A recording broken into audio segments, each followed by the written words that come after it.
Assalamualaikum warahmatullahi wabarakatuh. Kami dari kelompok 25 KKN tematik 13 Unisula.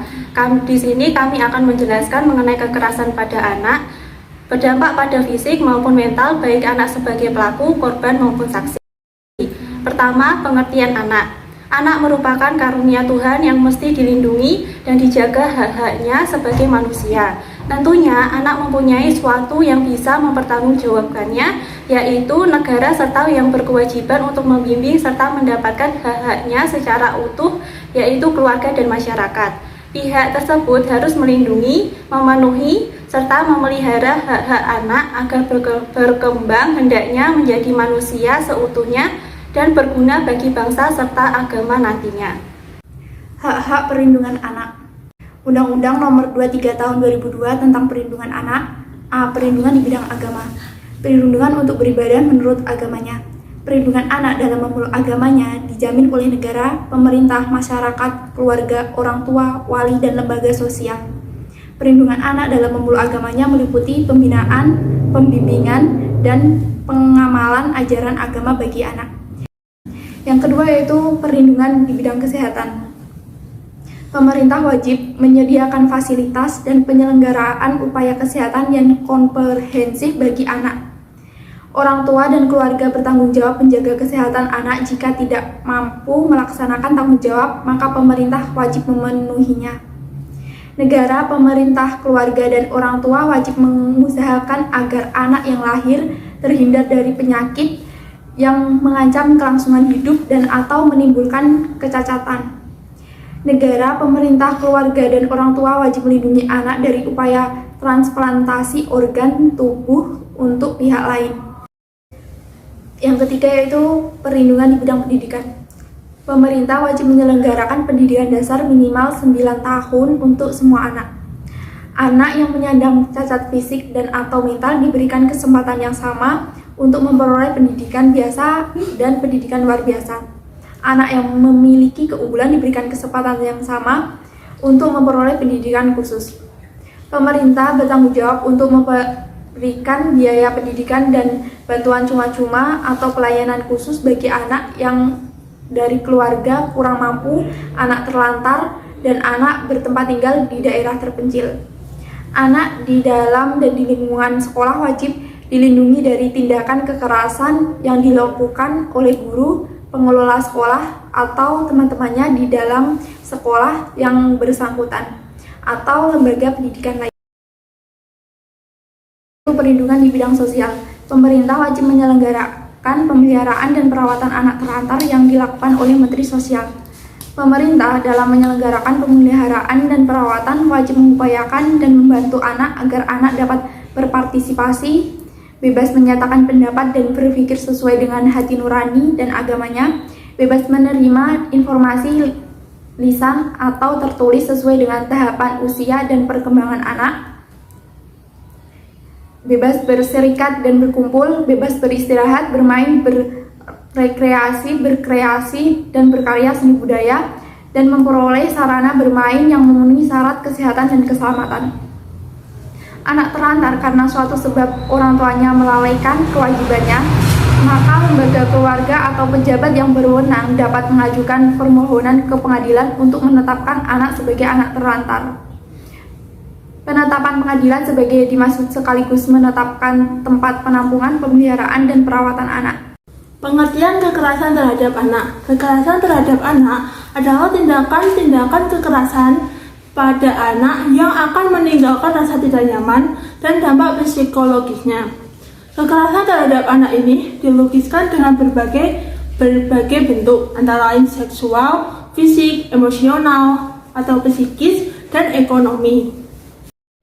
Bentuk-bentuk tindak kekerasan pada anak itu ada tindak kekerasan fisik, tindak kekerasan seksual, tindak kekerasan psikologis, dan tindak kekerasan ekonomi. Untuk tindak kekerasan fisik itu umumnya menyangkut perilaku-perilaku yang berupa penganiayaan, pembunuhan, pemukulan, atau bentuk-bentuk kekerasan fisik lainnya yang dapat dilakukan oleh orang tuanya, saudara, orang lain yang dikenalnya maupun orang yang tidak dikenalnya. Kemudian untuk tindak kekerasan seksual, itu tindakan ini mencakup pemerkosaan, pencabulan atau pelecehan seksual seksual atau bentuk seksual atau bentuk lainnya yang berkenaan dengan kegiatan seksual. Kemudian tindak kekerasan psikologis yaitu berbagai sikap tindakan, kata-kata, gerakan kata, dan gerakan yang mempengaruhi perkembangan kepribadian atau mental anak. Misalnya tindakan merendahkan martabat anak, pelecehan perlakuan salah secara verbal seperti mengejek, menghina, mengancam, dan lain-lain. Dan terakhir itu tindak kekerasan ekonomi, di antaranya tidak memberikan pemeliharaan dan pendidikan sewajarnya bagi anak.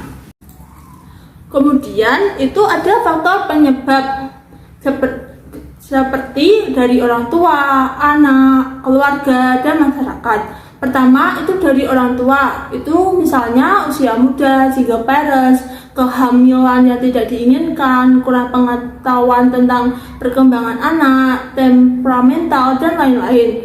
Untuk anak itu seperti jenis kelamin, anak yang tidak diinginkan, penampilan fisik anak, kegagalan anak memenuhi keinginan orang tua. Kemudian untuk yang ketiga itu keluarga. Itu seperti besarnya jumlah keluarga, kemiskinan, isolasi sosial, atau masalah interaksi dengan lingkungannya, tekanan kehidupan yang sangat tinggi, dan sebagai berikut. Nah, untuk yang keempat itu masyarakat, itu seperti hukum perlindungan terhadap anak yang tidak jelas, berkurangnya nilai anak karena cacat, kesenjangan sosial, atau kekerasan terorganisir. Berikutnya saya akan menjelaskan tentang dampak kekerasan terhadap anak. Kekerasan terhadap anak itu berdampak pada secara fisik, cacat tetap, dan kematian. Secara mental, generasi-generasi yang lemah, agresif, apatis, pemarah, depresi, perilaku ekstrim, sifat merusak diri, prestasi-prestasi menurun, dan lain-lain. Legitimasi kekerasan pemicu tindak kejahatan lainnya. Pasal-pasal yang terkait dengan Undang-Undang Perlindungan Anak, tindak kekerasan. Pasal 3 terkait tentang perlindungan. Pasal 4 terkait dengan perlindungan kekerasan. Pasal 13 ayat 1 terkait dengan perlindungan anak. Pasal 15 terkait perolehan hak perlindungan. Pasal 17 ayat 2 terkait kekerasan seksual. Pasal 54 kekerasan yang dilakukan oleh guru, dan pasal 69 ayat 1 terkait anak korban kekerasan. Pencegahan terjadinya kekerasan terhadap anak. Yang pertama, mulai dari anak itu sendiri, yaitu mulailah berani mengatakan tidak suka menjadi korban kekerasan. Yang kedua, hilangkan pikiran bahwa orang tua berhak menghukum anak alasan disiplin. Yang ketiga, kalaupun anak melakukan kesalahan, hukuman bukan menjadikan keadaan lebih baik, namun malah memperburuk mental anak itu sendiri. Yang keempat, bicarakan kekerasan yang dialami anak kepada orang dewasa lain, atau kepada orang tua, atau kepada kakak, boleh juga. Lalu yang kedua, bagi orang tua nih. Yang pertama, melakukan evaluasi diri. Yang kedua, diskusi dan berbagi. Yang ketiga, perbanyak pengetahuan. Yang keempat, peka terhadap anak dan hubungan lembaga yang berkompeten. Lalu bagaimana bagi masyarakat? Bagi masyarakat dapat mengambil tindakan apabila mendapati orang tua yang melakukan kekerasan kepada anak. Yang kedua, mengurangi anak melihat contoh-contoh kekerasan yang akan ditiru oleh anak. Yang ketiga, mengembangkan pandangan bahwa kekerasan tidak akan menyelesaikan masalah. Yang keempat, memberikan dukungan baik terhadap anak korban kekerasan agar mereka bisa menyelesaikan diri terhadap lingkungannya sehari-hari. Lalu yang keempat, yaitu bagi negara. Yang pertama nih, mempercepat adanya penghapusan tindak kekerasan pada anak. Yang kedua, aparat penegak hukum hendaknya lebih peka terhadap kasus kekerasan terhadap anak maupun yang dilakukan oleh orang tua maupun orang dewasa yang lain. Yang ketiga, menciptakan aturan yang membatasi tayangan kekerasan secara berlebihan kepada masyarakat, terutama pada anak-anak. Yang keempat, mendirikan tempat-tempat penampungan dan rehabilitasi bagi anak korban tindak kekerasan. Sekian dan terima kasih teman-teman.